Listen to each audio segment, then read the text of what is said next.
I love you. Perhaps the most spoken sentence in human history. Yet how you order these three words splits 7,000 languages into camps. Which order wins worldwide? English. No, the winner is the Korean way. Subject, object, verb. Pushing the verb to the very end is the most common order on earth. A sentence has just three parts: subject, object, verb. There are only 6 ways to arrange them, and all 7,000 languages fit these 6 boxes. But look how unevenly they crowd in.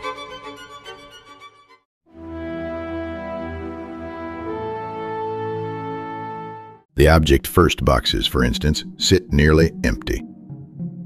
Only one speaker comes to mind: Yoda from Star Wars. Even science fiction knew how alien this box feels.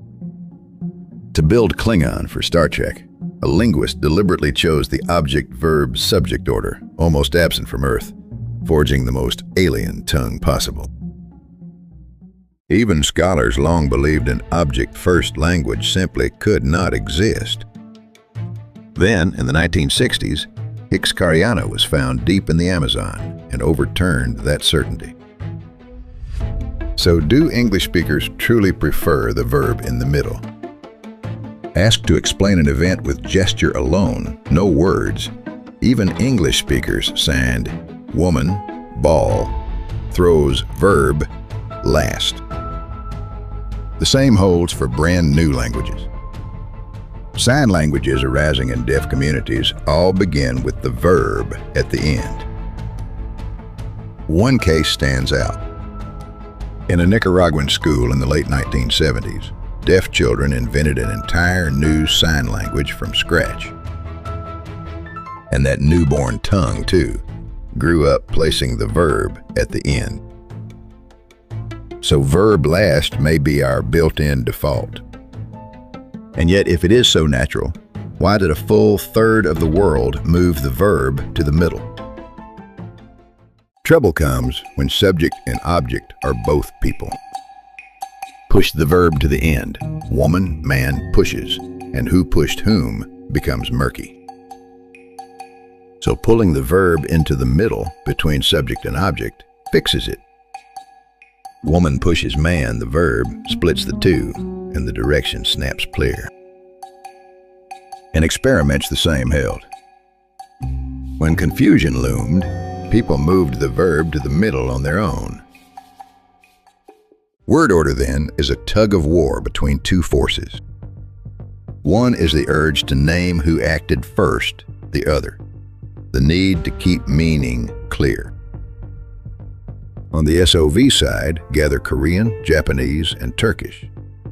On the SVO side, English, Chinese, and French. Languages half a world apart end up on the same team by word order alone.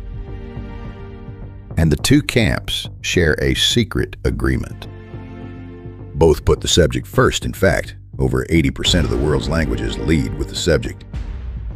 Whatever happened, people say who did it first. But the verb's position is more than a matter of order. Flip that one switch, and the whole sentence rearranges itself. In verb-final Korean, everything else trails behind. Where English puts direction up front, to the house, Korean tacks it on after the noun, house too, in a perfect mirror image. This is no accident. 50 years ago, the scholar Greenberg lined up dozens of languages and showed that when the verb goes back, the other pieces flip along with it. So word order is not a bundle of habits, but a single integrated design. Know just where the verb sits, and you can predict much of how a language looks. A single language can even run 2 orders at once. German normally puts the verb second, but the moment a clause becomes subordinate, it hurls the verb to the very end. The switch flips on and off inside one sentence. So why does Korean keep the verb last and never get confused? The secret hides in one tiny marker. In I You Love, the little marker on you nails it down as the object. So even scrambled you, I love the meaning holds. With the marker holding direction, order goes free. English walked the opposite road. Its old markers wore away over centuries, until only order could carry the meaning. Facing the same problem, the two languages chose opposite answers. Korean kept the marker and freed the order. English dropped the marker and locked the order. And word order is not fixed. A language can shift the verb's whole position in just a few centuries. 2,000 years ago, Latin often placed the verb at the end. Yet its children, French, Spanish, Italian, all became verb-in-the-middle languages. The order moved wholesale under one parent. Trace further back, and even Proto-Indo-European, the distant ancestor, likely put the verb last. So English's middle verb is not inherited. It is the end of a long migration.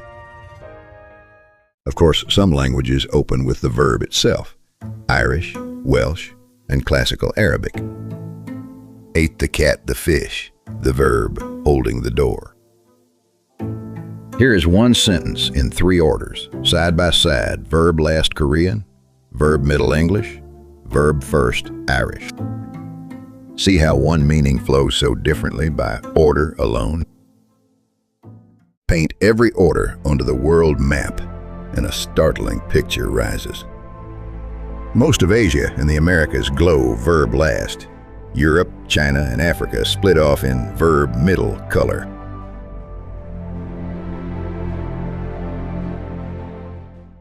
Nowhere in this quilt is there a correct order. I love you and I you love are each a fully working human language. Just 6 different doors that humankind walked through. The order you were born into feels the most natural in the world. But it is one of 6, inherited by chance, and your language built its entire grammar upon that single choice. Only the order differs. We are all telling the same story. Even the sentence you tossed off today carries an order that thousands of years decided. A map of where every language places its verb waits at LANGRA. Tap a language, follow where it is spoken and which family it belongs to, and today's story sharpens. And you may wonder what scripts these differently ordered tongues were written in. That story continues in our Scripta playlist right here on Archi Labs. If today's story drew you in, please subscribe and like.